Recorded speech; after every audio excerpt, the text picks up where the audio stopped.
আমরা সাবেক ছিটমহলবাসী land boundary এগ্রিমেন্টের ভিত্তিতে 2015 সালে 119তম সংবিধান সংশোধনীর মাধ্যমে ভারতীয় নাগরিকত্ব অর্জন করেছি, কিন্তু নাগরিকত্ব অর্জনের শংসাপত্র আমাদের আজ পর্যন্ত দেওয়া হয়নি। বর্তমান এসআইআর প্রক্রিয়ায় ভারতের মূল ভূখণ্ডের বাসিন্দাদের মতো যদি আমাদেরকেও একই এনুমারেশন ফর্ম এবং ডিক্লারেশন ফর্ম ফিল আপ করতে হয়, সেক্ষেত্রে আমরা জন্মসূত্রে নাগরিকত্বের অপশনে টিকমার্ক দিতে পারবো না। আবার যদি অর্জিত নাগরিকত্বের অপশনে টিকমার্ক দিই, তাহলে অর্জিত নাগরিকদের শংসাপত্র দাখিল করতে হবে, যা সাবেক ছিটমহলবাসীর কারণে নেই। আমার 2015 ইয়ে নাই, 2002 আমার কোনো কাগজপত্র নয়, আমাকে এনডিএ করে দিচ্ছে, কোনো আমার ডকুমেন্ট দেয় নাই এখনো সরকার।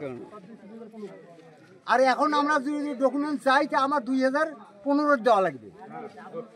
হ্যাঁ, 2015 দেওয়া লাগবে, তাছাড়া আমরা অন্য কোনো কাগজে সই করবো না।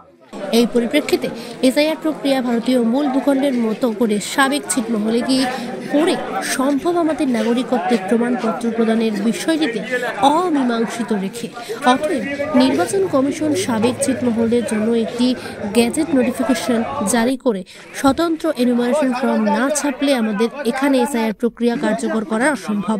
ভারত বাংলাদেশ স্থল সীমান্ত চুক্তি সম্পাদনের মাত্র 10ম বর্ষপূর্তিতে আমরা আশঙ্কিত আবার আমাদের জীবনে কোনো বিপর্যয় নেমে আসবে না তো নির্বাচন কমিশন বর্তমান এসআইআর প্রক্রিয়ার মাধ্যমে। তাই নির্বাচন কমিশনের কাছে আমাদের আবেদন, সাবেক ছিটমহলবাসীর বিপন্নতার কথা ভুলে না গিয়ে আমাদের জন্য একটি পৃথক ও স্বতন্ত্র এসআইআর প্রক্রিয়া আয়োজন করুন এবং তার জন্য একটি গ্যাজেট নোটিফিকেশন প্রকাশ করুন। সমস্যা হলো আমাদের যে 2015 যে আমার ভোটার তালিকায় নাম উঠেছিল, সেই কাগজ চাই, আমরা এই কাগজ চাই না। এটা আমাদের এখনো সমস্যা সমাধান হয় নাই। সাদা কাগজ যেটা, ওই কাগজে আমরা সই করব না। হ্যাঁ, আমি 2015 আমি কাগজ চাই, আছে আমার, তাছাড়া অন্য কাগজ নিয়ে আমি সই করতে পারবো না।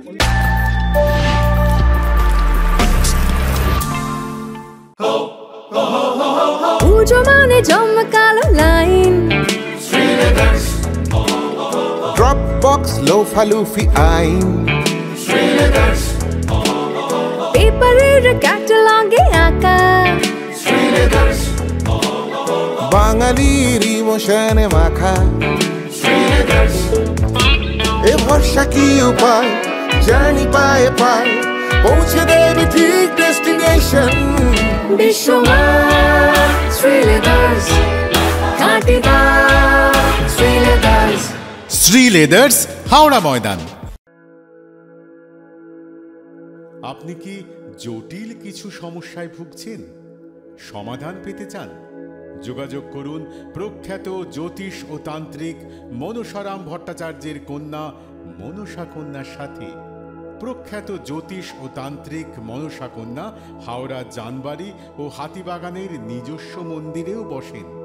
যোগাযোগ 9830106967 আর 9239655323।